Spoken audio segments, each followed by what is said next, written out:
Welcome to The Explainer. Today we're taking a really close look at a daily habit you probably don't even think twice about.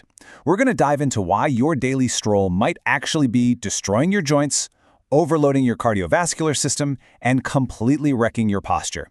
But don't worry, we're also going to explore exactly how to fix it immediately, using absolutely nothing but your body's natural mechanics.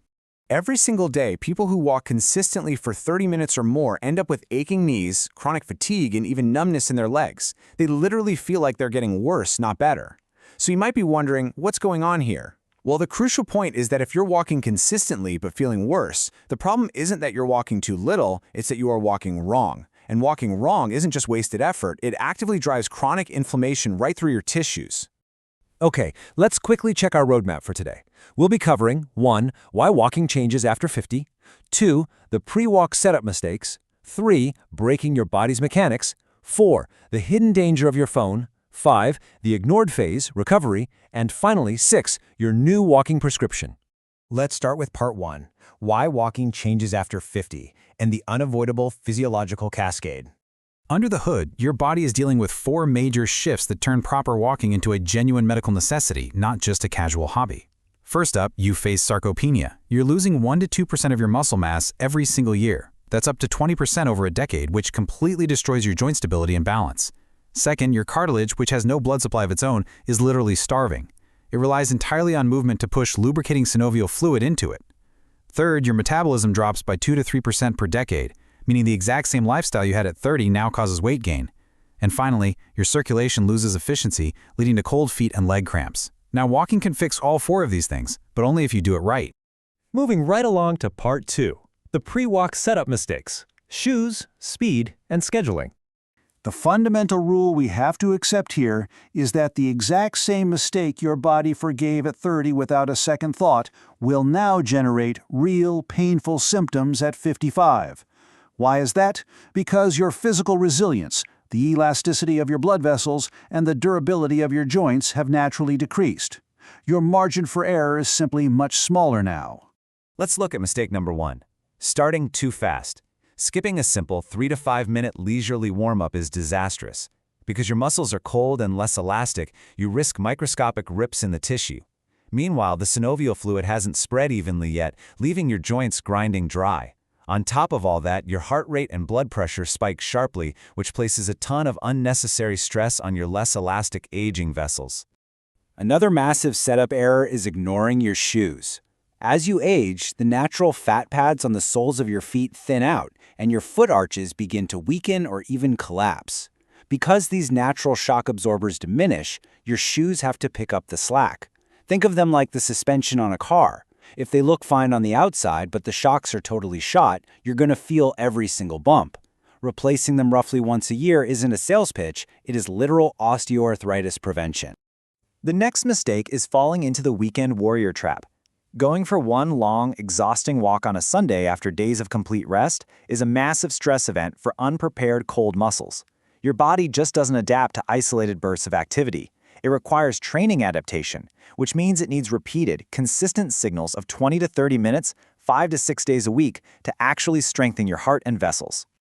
Part 3, breaking your body's mechanics, posture, and arms. Now, consider the sheer physics of your head. It weighs about 11 pounds, roughly the weight of a bowling ball. But shifting it forward just 2 inches multiplies the weight your neck muscles have to carry to an astonishing 45 to 55 pounds continuously. Plus, rounding your shoulders forward compresses your chest, meaning your diaphragm can't fully expand your lungs. You are literally suffocating your muscles of oxygen just by slouching.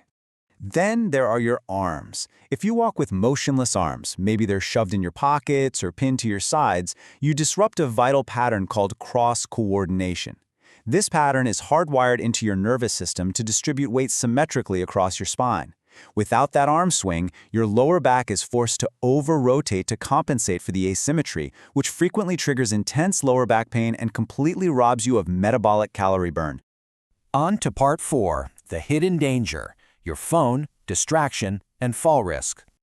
Looking at your phone is a biomechanical catastrophe. It instantly forces that heavy forward head posture we just talked about, but honestly, it's even more dangerous for your balance. As you age, your inner ear's vestibular system and your body's spatial awareness naturally begin to fade. To compensate, your brain increasingly relies on visual input to stay upright. Depriving your brain of that visual input by staring down at a screen drastically increases your risk of missing uneven ground, taking a bad fall, and suffering a devastating hip fracture.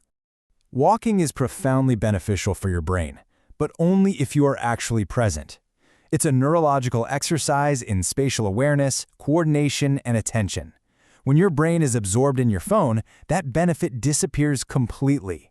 So put the phone in your pocket and let a walk be a walk. Part 5. The ignored phase. Recovery, water, stretching, and rest. Most folks assume walking is too light to require a recovery phase. Well, they are entirely wrong.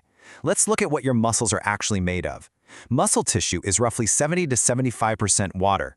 Every single biochemical process of repair happens in an aqueous environment. Even a mild 1 to 2% drop in your body's fluids destroys muscle elasticity and slows down your recovery. So, having a post-walk glass of water isn't some fancy sports drink advertisement, it is basic, essential physiology. Furthermore, because your muscles repeatedly contract while you walk, they remain slightly shortened afterward. Just 5 minutes of gentle stretching prevents a permanent decrease in your joint's range of motion. And remember this, your body doesn't actually adapt during the exercise itself. It rebuilds, strengthens, and remodels during your 1 to 2 rest days a week. Rest is an active, absolutely mandatory part of your fitness protocol.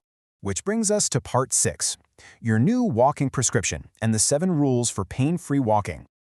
Okay, here's your screenshot-worthy cheat sheet. 7 simple, highly actionable corrections. First, start slow for the first 3 to 5 minutes.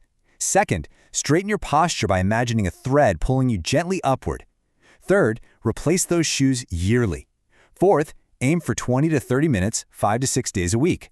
Fifth, let your arms swing naturally, bent at 90 degrees. Sixth, keep that phone securely in your pocket. And finally, step 7, always hydrate and stretch for 5 minutes right when you finish. Doing these will transform your walk from a painful chore into a joint-saving, life-extending therapy. Understanding this biomechanical reality is a great first step, but taking action is what actually protects your joints. So, armed with this knowledge, I want to leave you with this question to ponder. What single habit from this list will you fix today so you can truly enjoy every single step tomorrow?